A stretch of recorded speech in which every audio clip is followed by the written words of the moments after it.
Assalamualaikum warahmatullahi wabarakatuh.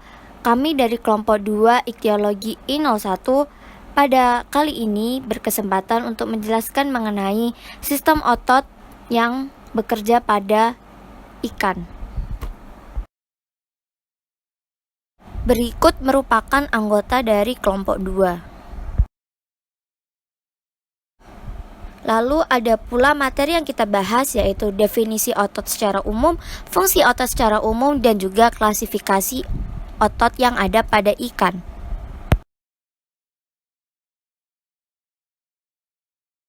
Definisi: otot adalah sebuah jaringan dalam tubuh manusia dan hewan yang berfungsi sebagai alat gerak aktif yang menggerakkan tulang.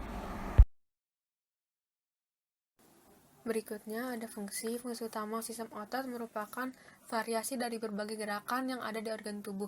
Gerakan otot yang disengaja pada ikan itu pertama ada membuka dan menutup mulut, menggerakkan mata, membuka dan menutup lubang insang, menggerakkan sirip, dan gerakan ke atas atau ke samping, dan juga gerakan melawan arus air. Gerakan tersebut hanya memerlukan sistem otot yang sederhana. Jadi intinya otot itu membantu ikan untuk bergerak atau berenang di dalam air. Selanjutnya ada klasifikasi otot ikan.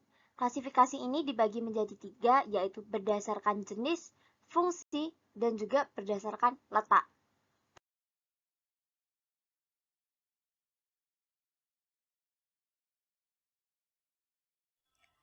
Otot polos atau otot licin. Serabut ini tumbuh dari mesenkim embrio.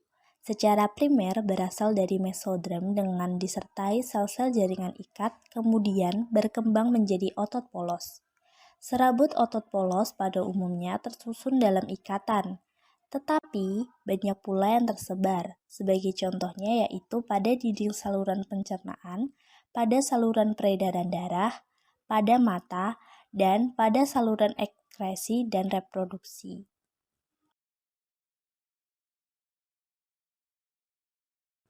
Selanjutnya yaitu otot bergaris. Otot bergaris ialah otot yang memperlihatkan serabut garis-garis melintang dengan banyaknya inti tersebar pada bagian-bagian pinggirnya. Otot ini disebut juga otot rangka karena melekat pada rangka atau kulit, dan disebut voluntary karena kerjanya dipengaruhi oleh rangsangan otak. Ini beberapa contoh otot bergaris pada ikan, yaitu otot okulomotor, otot hypobranchial, otot branchiomerik, dan otot apendikular.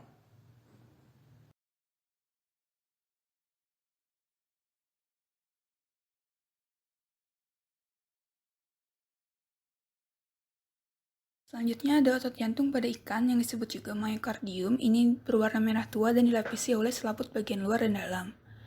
Otot ini berfungsi sebagai penyusun jantung dan berkontraksi secara terus-menerus di luar rangsangan otak. Otot-otot ini dapat ditemukan pada ruang atrium dan ventrikal jantung.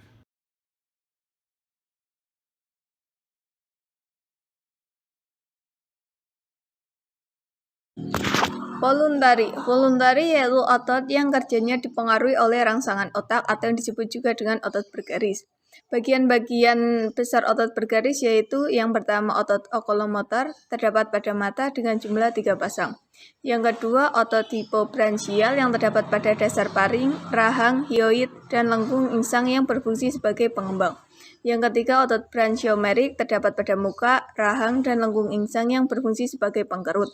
Otot yang bekerja terhadap rawan insang pada hiu ialah kelompok otot branchial yang terdiri dari otot-otot konstriktor, levator, dan intracoalia. Yang keempat, otot apendikular yang berfungsi untuk menggerakkan sirip.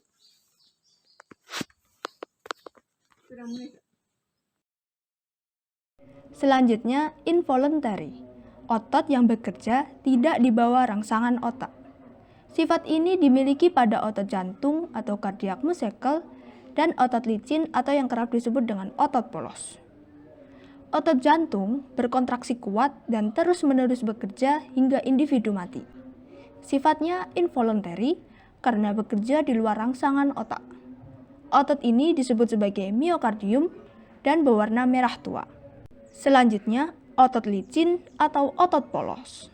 Antara lain terdapat pada dinding saluran pencernaan untuk mencerna makanan atau gerakan peristaltik, pada saluran peredaran darah untuk mengatur tekanan darah, pada mata ikan untuk mengatur akomodasi dan intensitas cahaya, dan pada saluran ekskresi dan reproduksi untuk mengatur produk yang ada di dalamnya. Selanjutnya yaitu klasifikasi otot ikan berdasarkan letaknya. Yang pertama, menempel pada rangka atau otot garis. Otot bergaris pada seluruh tubuh ikan terdiri dari kumpulan blok otot atau urat daging. Tiap-tiap blok otot dinamakan miotom atau pada set embrio disebut miomer. Pada urat daging yang menempel pada tubuh ikan sebelah kiri dan kanan, dari belakang kepala sampai ke batang ekor miotom tersusun menurut pola tertentu yang biasa dibedakan menjadi dua tipe, yaitu siklostomin dan piskin. Klasifikasi otot ikan berdasarkan letaknya. Yang kedua yaitu tidak menempel pada rangka. Sebagai contohnya yaitu otot polos dan otot jantung. Otot polos ini merupakan jenis otot yang menyusun organ dalam yang fungsinya juga membantu proses kerja pada organ dalam tersebut. Sebagai contohnya, otot polos yang terdapat pada dinding saluran pencernaan berguna untuk menggerakkan makanan atau biasanya disebut dengan gerakan peristaltik. Begitu pula dengan pada saluran peredaran darah, pada mata ikan, dan juga pada saluran ekskresi maupun reproduksi yang fungsinya juga dalam menggerakkan produk yang ada di dalamnya. Yang kedua yaitu otot jantung, yang tentunya berada pada jantung. Secara embriologi, otot jantung ini merupakan tipe istimewa dari otot polos, di mana sel-selnya menjadi bersatu seperti sinsitium. Otot ini disebut pula dengan miokardium. Miokardium ini dilapisi oleh selaput perikardium dan endokardium. Pada beberapa elasmobranchi dan teleostei, otot-otot tertentu sudah jauh berubah atau merupakan modifikasi dari sel-sel otot yang dapat menghasilkan, menyimpan, dan mengeluarkan muatan listrik. Pada umumnya, ikan laut mempunyai voltase tinggi dibanding ikan air tawar, kecuali elektrik EL atau elektroporos dan elektrik catfish atau Malapterurus electricus. Komunikasi, orientasi, dan deteksi terhadap mangsa merupakan fungsi yang paling umum dari organ listrik. Pada beberapa spesies, organ listrik dipergunakan juga untuk menyerang lawan atau mempertahankan diri. Bahkan ikan-ikan besar pun dapat dilemahkan dengan muatan listrik yang lebih kuat. Ikan-ikan listrik memancarkan muatan yang tetap dan sangat sensitif terhadap gangguan-gangguan yang dihasilkan oleh objek di dalam medan listrik dekat tubuhnya.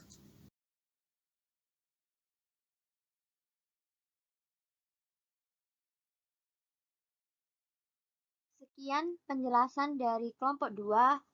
Kurang lebihnya mohon maaf. Wassalamualaikum warahmatullahi wabarakatuh.